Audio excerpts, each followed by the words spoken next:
Hello everyone! Another day, another mini vlog na naman tayo. Andito pa rin tayo sa Bolinao, Pangasinan. Nung nakaraan nga ay binlog ko at nilagyan ko ng voice over yung pagpunta namin ng Old Rock Beach Resort. Naman ay samahan niyo ko pupuntahan natin ang Bolinao Falls. Dito nga sa Bolinao ay may tatlong falls. Number 1, number 2, number 3. Pinuntahan nga namin ang Bolinao Falls number 1. 30 pesos ang entrance fee dito sa falls.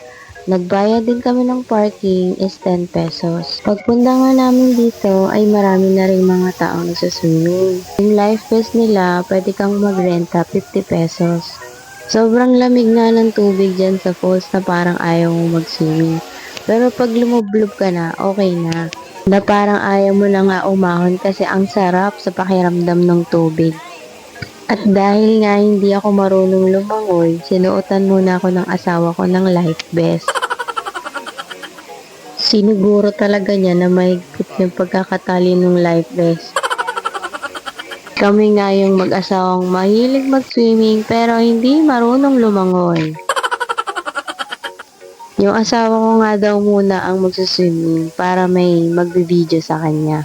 Kasi syempre, dalawa lang kami. Wala namang ibang magbibideo kundi yung isa't isa sa amin.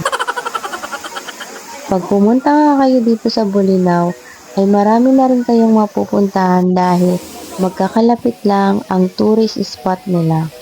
At ang pinaka-importante ay mura lang ang bawat entrance fee nila dito.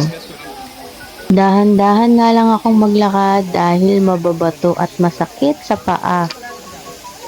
Basta guys, nag-enjoy nga ako dyan kasi ang sarap ng tubig sa pakiramdam. Habang kinukuhanan nga ako ni Mister ay nagpakit nga muna ako sa camera.